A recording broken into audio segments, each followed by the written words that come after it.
Imagine walking into your boss's office and giving notice because your writing has become your primary revenue stream. Or your podcast is successful enough that you can quit your day job.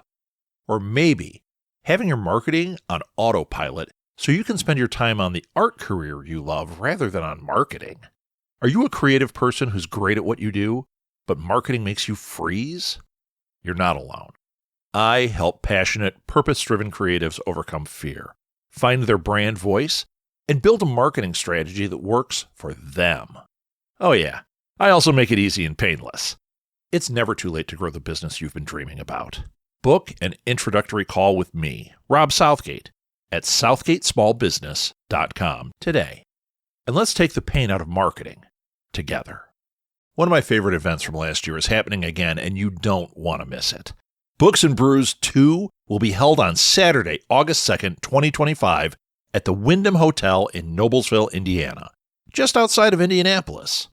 You can meet over 60 horror authors, all in one place.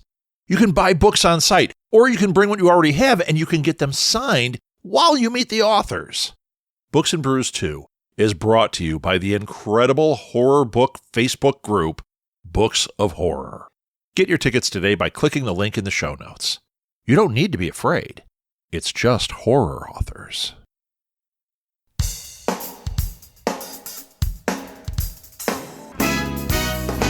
Welcome to Ink Blots, the show where I interview authors about their lives, writing, and the books they love. Be sure to follow the Ink Blots podcast on Substack. Not only can you listen to the latest episodes, but our Substack also has interview transcriptions and links to books and other items that we talk about on the show. If you like what we're doing, please give us a 5-star review on Apple Podcasts and on YouTube. It really helps us and our sponsors out. Oh, and leave comments. We really do read and respond to every one. Now, let's get on with the show. Welcome to Ink Blots. I'm Rob Southgate. I have horror author Blaine Daigle with me. Did I say your name right, Blaine? Yes, sir. All of it. Blaine, I got right. Daigle, I got right. Yep. I am batting 1,000. So I have Blaine with me because Blaine is going to be one of the authors at Books and Brews 2, which will be at the Wyndham Hotel in, I forget where. This is what happens with me.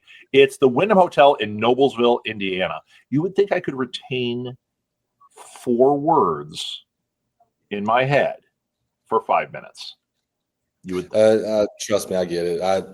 There are so many times where I have to remember like 3 numbers in a 20-second span, and I mix them up and forget them. And it's just gone, right? Yeah, I'm going to say it's not because I'm getting old. I'm going to say it's just. I just gave up on telling people where this thing was at. They were like, "Well, where is it at?" And I'm like, after a point, I'm like, it's Indiana. Outside Indianapolis. Go to Indianapolis, you'll be close enough. Go to Indianapolis, turn left. If you're facing the wrong direction, turn right. There you go. So Blaine, actually, those of you that pay attention to this show, he was interviewed by me last year for Books and Brews 1 on, it was another show called Alley Chats, which is also now in this thread for Ink Blots. So you can find his first interview here on Ink Blots as a repost, or you can find it on Alley Chats where there's just a ton of other interviews. But we're going to have all new questions today, hopefully, Blaine, hopefully. And last year I got to meet Blaine at Books and Brews. I got to say, it's a great event. You loved it, right? Oh, my God. What time of my life. It's fantastic.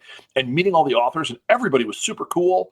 And you know what? I'm going to tell everybody, get your tickets. It's going to be in the show notes.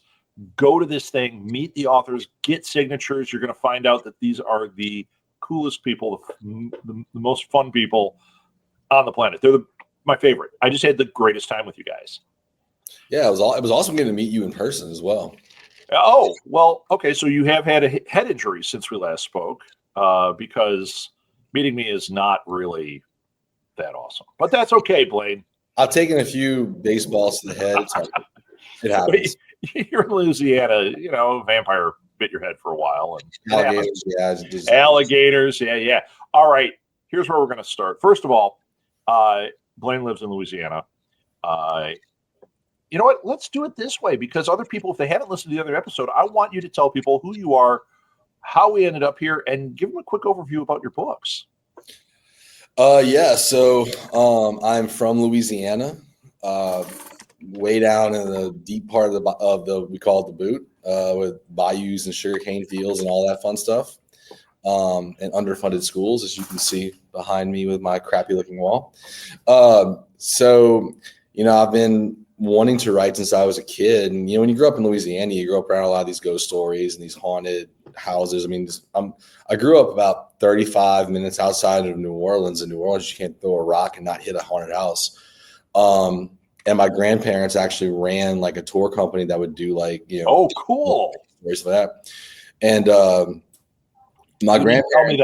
You didn't tell me that last time. Well, my grandparents lived in a town called St. Francisville, and where they lived at is they had their house, and they had like about a eighth of a mile thing of woods behind their house, and right on the other side of that house was the Myrtles Plantation, which, if you don't know, is considered one of the most haunted houses in America. Wow. And I mean, if you know anything about the plantation history in the South, you know kind of why those are the cases. So I kind of grew up in the shadow of that. And, because of that, I like to joke too that I was a kid of, raised on Goosebumps and Scooby-Doo. Dark fiction just kind of always spoke to me. And I always wanted to write. I love stories. I love storytelling. And then, when COVID hit, I found myself with a whole lot of time. And I sat down. I was like, I'm going to do this thing. And I wrote my first novel, which is The Broken Places. And I wasn't expecting anybody to read it or anything like that. I figured I'd end up self-publishing it, and then 8 people would look at it, and I'd just be able to live the rest of my life by saying, "Hey, I did it." Yeah. And it took off like I couldn't believe, and it's blossomed into an extremely fun career. And then so my books are typically Gothic-esque has been the word that people have used to describe it. To me personally, my first novel, The Broken Places, is a cabin in the woods folk horror story, heavily inspired by Adam Neville's The Ritual, which is the book that really got me back into horror. My second novel, A Dark Room, is a Southern Gothic ghost story set in Louisiana bayous. My third novel was A Dark and Endless Sea, which is a Lovecraftian story set on the Bering Sea. And then my fourth novel, which as of today's June 9th, we're recording this, its release date is tomorrow. Oh, wow. Oh, yeah. You're going to force me to put this out as fast as possible, aren't you? Yeah, that was the plan the whole time. It's a classic Gothic story, like a love letter to Shirley Jackson with a bit of a folk twist. And I have another one coming out. Originally, it was scheduled for late this year. It's probably going to be pushed into next year because we had to move the release date of Ashes back to tomorrow. And I would like to give the next book a little bit more time to start, marketing, than, a 6-month turnaround. But so that's basically me in a nutshell. I still live in Louisiana, still like spooky shit. And here we are. I got to say, I think one of the reasons. School bell's still on. I'm sorry. Yeah, right. Active writer. Was that alarm going off? So here's my question, or not my question. I have an observation for you. I think the reason things took off is not only good reviews, but your covers are fantastic. Thank you. Fantastic. So here's a funny thing. In my my to purchase list has been The Broken Places forever. Okay. Why? Because the cover, I was like, this is sweet. It really wasn't until, I knew it before because we've talked, and today I was going through and I'm like, oh yeah, I'm going to be talking to Blaine again. And I pull it up. I'm like, he wrote The Broken Places? That's like the next one on my list. It's all because of your cover, dude. Well, yeah, that's Christian Ventolin did the cover for that one. It's great. Of the 4 that I've got, Christian did the covers for The Broken Places and A Dark and Endless Sea, and I actually did the covers for A Dark Room and the new one, Ashes of August Manor. Those are great covers too. I love this Ashes cover. I love the Dark Room one. Once again, it's the curb appeal for books. I'm a big cover guy. Me too. They say you don't judge a book by its cover. It's bullshit. We all do it. It's how you judge it before you buy it a lot of times. But then absolutely, it's the first thing you see. You can't say judge the quality of it by the cover, because I've gotten some great covers that suck. Right. But these are fantastic, and you have great reviews on your books. So guess what? You're a writer. Uh, when was it that you realized, like, I actually am a writer? Was there a moment? Yeah, kind of. So when I wrote The Broken Places, and for about 2 years, I was shopping it out just to see if I can get a bite with a publisher. And it's funny, everybody kind of has their rejection story. I didn't really get rejected. I was getting ghosted. Oh, Like publishers just wouldn't get back to me. It would just sit in portals like forever. There was one publisher that showed a little bit of interest and then folded like 2 days later. And I was kind of like the thing where it's like it's until it's out there, it's just a file on my computer. I mean, right. So when Wicked House signed it, I still kind of didn't really, feel right. I was like, all right, well, I'll believe it when I see it, Yeah. And then it went up on NetGalley for early reviews in like January of the year it got released, 2023. And the first review it got, and like I said before, like my stuff is very Gothic-esque, and it's been described as kind of heavy, very emotional. Like I'm a big Mike Flanagan fan. Yeah, me too. The very first review was like a 3-star review, and it was like a B movie in book form, and it was just like, oh my god, this sucks so bad. Like I'm terrible.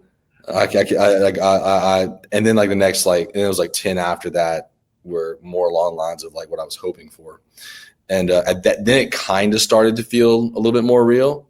Yeah. But when I started to see the TBR lists start growing, like because on Goodreads you can see how many people have it on like and they've got it in there. Right. When I started seeing that growing, then it sort of sank in. Not to use the cliche, but it really was kind of like a slowly at first and then all at once kind of feeling. And then when release day came, it was just incredible. And then I had to wait a little bit for my author copy to actually, ship out to me. And a friend of mine got their copy like right away. And they brought it to my house, like being able to hold it in my hand and know that it actually existed. I think up until that point, it was always sort of like I don't know, it doesn't feel real. Yeah. But the moment I had it in my hand, that was when it was like, oh shit, like here we are. That's fantastic. Yeah, when we did our book, it was similar. Didn't feel real, even though I wasn't going through a publisher. I was doing it on KDP. And I pre-ordered our copies. And I don't know why it took so long, but one day we came home and there they were. And it was like I had forgotten they were even out there. So that feeling is pretty awesome when you first hold it in your hand, right? Yeah, it is. So cool. So, okay, we're going to talk about writing, but first, we talked about writing last time. I got something else I want to talk to you about. You said you had a haunted house behind your grandparents. Yeah. Okay. You said you're in the belly of the beast with all this stuff. Did you ever have any paranormal weird encounters? So I actually spent the night in that house one night. No, shut up. Okay. This is a story I want to hear. So my grandmother was, being in proximity, and my grandmother ran like the tourist business in town. And she was very good friends with the owner of the Myrtles. And one of the things that I very much appreciate about my grandparents is when you talk about the tourism industry in the South, especially with plantation tourism, there's a bit of a heaviness that kind of comes along with that. And my grandparents never tried to hide the histories. Yeah. It was always very front and center. Like for those that don't know, the Myrtles plantation, the reason why it's haunted stems from the story of a slave who had her ear cut off after listening in on a conversation, and then was murdered by the owner after a retaliation effort failed. It's a very long, very interesting story, but she was very good friends with the woman that owned it. And I had the opportunity to my senior year of high school to spend the night at the Myrtles. And there's all kinds of stories about the actual plantation, there's the ghost of Chloe, who's the slave that we talked about. Mm-hmm. There's the story of a guy who answered the door one night and was shot. And he made it to the 17th step of the stairs and then died. And to this day, there are people that will swear they hear footsteps going up the stairs and that stop at 17. I didn't hear that. My experience was there's a pond in the middle of the property that has a little bridge that goes over it, and then there's like a little island in the middle. And I was out, and it was probably about 10:30 at night, and I had a flashlight, and I was just walking the grounds. I'd walked the grounds plenty of times before, but I'd never done it at night, Yeah, right. So I'm walking, and as I'm moving the flashlight over the pond, I like freeze and go back because I swear to you that I saw what looked like a little girl in a white dress standing on the bridge. And it was after that experience that my grandmother told me a story that she hadn't told me before, which is that a little girl fell off that bridge and drowned. Oh my God. So yeah, that's my big my big paranormal investigator story. It's a good one, man. You didn't have any vampire experiences, huh? No Anne Rice experiences. No Rougarou experiences. They're usually just coyotes being a little bitch in the cane fields. And I think I've talked about this before, but like Louisiana kind of has the whole voodoo thing. Yeah, right. I think a lot of people just don't understand what voodoo is. Yeah. It's nothing malicious. It's literally a religion. Yeah. It's a monotheistic religion that came in from Haiti. Yeah, well, and they do deal with some ritual magic in that, but there are a lot of religions that deal with ritual magic. So the truth of the matter is actually with voodoo, the ritual magic aspect is actually hoodoo. That's very, very different. Oh, that's hoodoo. Right. I think this is something you and I talked about. I don't think we talked about it on the show. I think we talked about it on the outside. Hoodoo actually is more from Africa, if I'm not mistaken, whereas voodoo is this weird blend of Haitian voodoo and Catholicism. That's a really interesting kind of little blend. Yeah. But people think that like, oh, you live in voodoo country. It's like, I've known plenty of people who've practiced voodoo. Like it's not a thing. Yeah. It's really not a thing down. Like no one really gives a crap down here. But I have my one ghost story. So you have a good one too. So what's the thing that scares you the most? You got something? You talking about like existential or like physical? I mean, like, you ask the right person, they're going to say a clown in a cornfield, and they end up writing books about it. Oh, yeah. You got something that scares you? Lack of control over myself. Okay. Like it's one of the reasons why, like, I've always joked that I have a very good go home sense with like drinking. Yeah. Because they'll be like, I can get to a point where it's like, if I go any further than this, like, I'm not going to know what I'm doing. Yeah. I don't like not knowing that I'm not in full control of my surroundings and my environment. Like that makes me very uneasy. Outside of that, it used to be spiders. I used to be like terrified of spiders. And then as I got older, I realized how beneficial they are to have around the house. Yeah. Now I don't really give a crap about them, but I know people that are still terrified of them. You know what? We go up to Middle Bass Island, which is an island that our cousins, they own a house on. It's in Ohio. And go there in the summer. If you're scared of spiders, you're going to have a heart attack because there are a million daddy long legs. To the point that if you go out, you leave your car out and you come out in the morning, you'll see it'll be just covered in all these little black things. It's actually spider poo.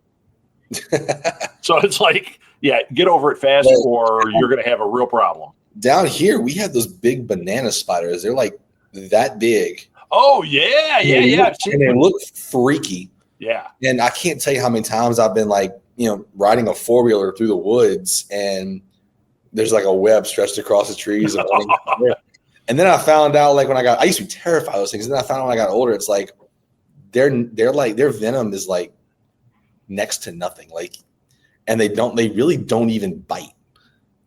Like they're just creepy. They're just creepy. So yeah, now I don't really care about them, but They creeped me out as a kid. And then I joke around, like, because I've had people talk about like the whole Louisiana thing. They're like you have alligators. So like, yeah, like I've been in the water with them before. Like if you go in the water in Louisiana, they're gonna be around. Yeah. And they're like, they don't scare you. When you're around them so much, they're just big dumb lizards. That's what they are. Well, you kind of get in the rhythm with them, I have a feeling. Yeah, and then especially when you learn, like I think I told this to somebody one time because we were doing like, water sports and like kneeboarding, and like I flipped over and I'm in the water. I'm waiting for the boat to come around and get me, and like people on the boat are like upset. Oh my God, there's an alligator in the water. And I tried to explain to them, I was like, I'm safer in the water than I am like on the shore. That's where they attack. Right. So it's like I'm okay. It's not a big deal. I mean, I'm not gonna walk up and pet one of them, but I mean, you kind of get a. I'll tell you what. I'll tell you exactly. The fear of alligators goes away the first time that you're driving down an interstate and you see a dead one on the side of the road that someone has attached a get well soon balloon to. Once you've seen that, they kind of lose the mystique a little bit. I think that needs to end up in one of your books. Just a moment of them driving by and seeing that. You don't have to tell a story about it. Just have that. It's a great image. That's very. I wish I could say I've only seen it once. I've seen it a couple times. So do you think that? I mean, you mentioned the lack of control being a fear, and the spiders a past fear. Do you find that these, like the residual fears, leak into your writing? Do you find that the control part of it is something that maybe you play with? The control part is 100%. It's very evident in almost all of my books. Is that conscious? It probably is now because I'm aware of it. Now that I ask it, and you're like, damn it. I've started to kind of notice trends. Yeah. After you've written, let's see, at this point, I've written 5 that are complete. And I've got another one that I'm doing a collaboration with William Gray that is still in like the first draft phase. After a while, I started to kind of realize like there are certain things that I kind of go back to over and over and over again. And the loss of agency is really a big one. Yeah. And it's got to the point where I have to actively remind myself that characters need agency. You mentioned Andrew Nyberg. He's actually a really good friend of mine who reads a lot of my stuff early. And one of the reasons why I like him looking at his stuff, because he points out when I'm taking too much agency away from the character that it hurts the story. And I think it's because that's such a huge fear of mine, like not being able to control my surroundings. Yeah. Not controlling other people, but just be like the idea of being able to leave when I want to leave. Right. Like that's a huge thing with me. Or like if I have a hard time like trusting other people to handle things that I need them to handle. Like I would be a horrible boss. Like I know that. I'd be blowing their phone up constantly. Like, did you do this? Yeah. Yeah. So but I think that, the Broken Places has a character that has their agency taken away from them. The Dark Root does. It's pretty much the entire point of Dark and Endless Sea, and it comes back in ashes. So yeah, I think definitely so much more so than like spiders or whatever. Like that doesn't impact it at all. But I think the loss, the lack of control, the loss of agency, the idea of being played by someone or something else to do bidding that's not your own to me is terrifying. So I think it's going to be an obvious answer, but I'm going to ask it because it might not be. Are you a pantser or a plotter as a writer? A little bit of both. Okay. So you do let the characters kind of dictate where things are going? Yeah. I will say this. Usually what I do when I start a book is I'll write like, how when you go to Wikipedia, like they'll have like the little plot of the book and they'll tell you the whole thing of the book in like a kind of a bite-sized format. Yeah. I typically like to write like a Wikipedia entry for every book that I write to kind of get like a basic idea, because I know where it starts and I know where it's going to end, except for the fact that I feel as though with almost all of my books, Ashes of August Manor is kind of the one exception because that one just kind of took on a life of its own from the get-go. Okay. I just rode that wave.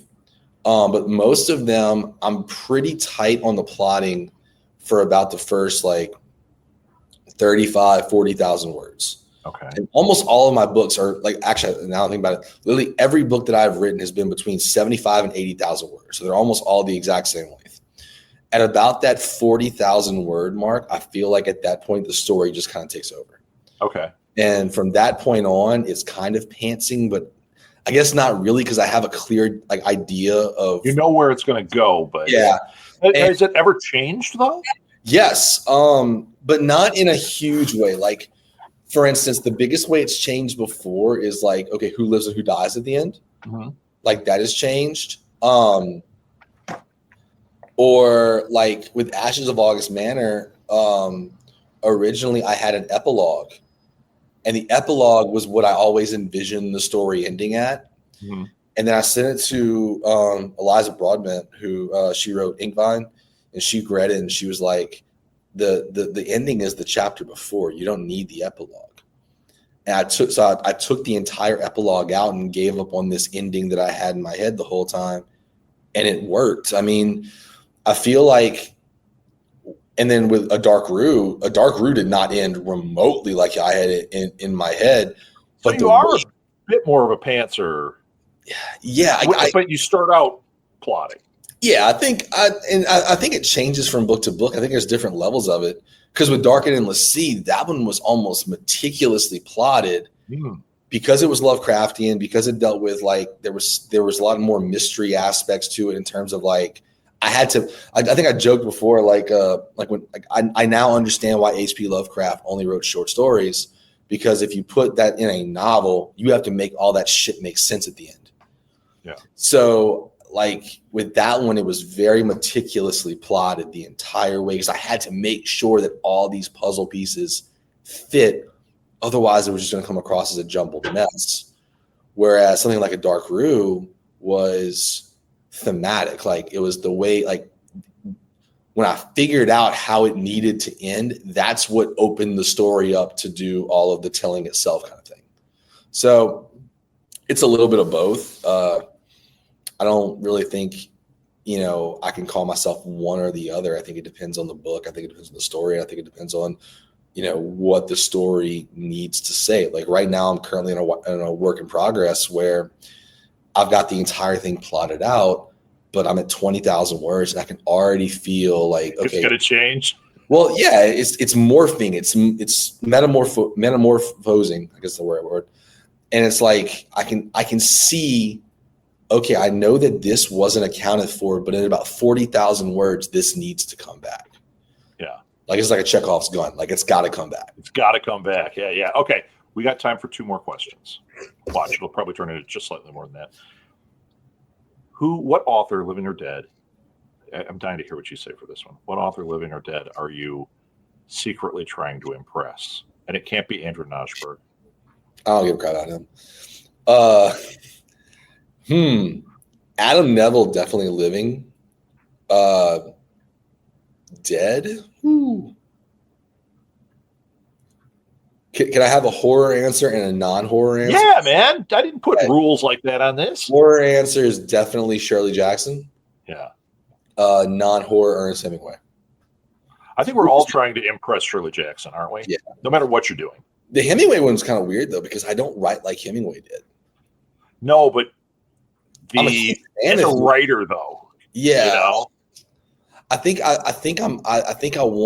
want to impress him with like the visceral nature of what I write. Yeah. I think that's what that fearlessness in what he did. Like, yeah.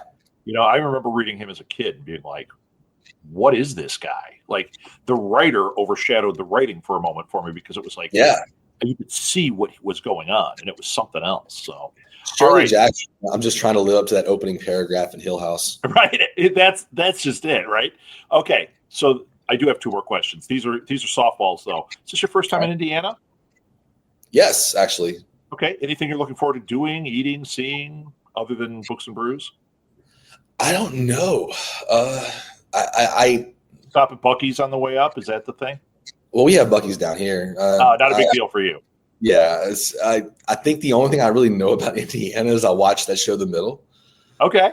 So I mean, outside of that, like I don't know much about it. It was different last year because it was Chicago, and it was like I love Chicago. I'm a big Cubs fan, and it was Chicago. And now it's like I don't know anything about Indianapolis. I don't know anything about Indiana. I just heard that sad trombone song, Indiana, wah wah. But I'm excited to learn stuff. I like going new places. Sure. I went to AuthorCon in Williamsburg. I'd never been to Virginia before. Cool. And my God, it was an incredible time. I did so much. So I'm excited to like learn what there is to do, like what is offered, and not to mention just being able to see everybody again. Yeah, that's going to be the best. Okay, that was my last question. Who is it you're most looking forward to meeting, seeing? I mean, you don't have to see it because it's going to be everybody, but who is it that you haven't met yet that you're excited to meet? Like met in person? Yeah. So I didn't get a chance. I've talked to him, but I didn't get a chance to talk to Duncan Ralston at the first one because his flight got in very, very late. And I ended up having to duck out because I had to go and deal with a AC issue back home. So I didn't really get a chance to talk to him. So I'm looking forward to meeting him in person. And then just, some of the other people at this point, I've kind of met a lot of them. I didn't get a chance to meet Ronald Malfi last year, but I did get a chance to meet him at AuthorCon, which was awesome. Okay. I'm excited again to see, Andrew Van Way again. I'm excited to see all my Wicked House peeps again. At this point, I'm just kind of excited to see just everybody, right? Because last year was so great, and just it was the highlight of the year. Fantastic. All right. So once again, people listening, it is August 1st at the Wyndham Hotel in Noblesville, Indiana. Look, I retained it this time. And you can get tickets. You can go see this thing. Go meet everybody. Get your book signed. Buy all of Blaine's books. Get them signed. That's what we all want, right? Is buy everybody's books and get that big collection of indie horror because that's really the most awesome thing. I will put links to Books and Brews 2 in the show notes so you can get your tickets and you can follow along and see how things are going. You can watch interviews. You can interact with the authors through those links. And Blaine, I'll put your links in the show notes too so people can follow you and interact with you. What's the best place for somebody to interact with you? Facebook's the best. Facebook. Instagram's fine. Twitter's kind of dead. I don't really I'm not even on it that much. I do have a newsletter they can sign up for. I'm not going to lie. I'm very bad about it. Okay. But Facebook is by far to me the best. Come like my page. If you want to add me as a friend, that's fine too. All right. I post on both profiles. All right. There we go. Thank you, Blaine, for being on. And we'll see you at next year's Books and Brews too, I'm sure. I hope so. All right. Thanks, man. Thank you.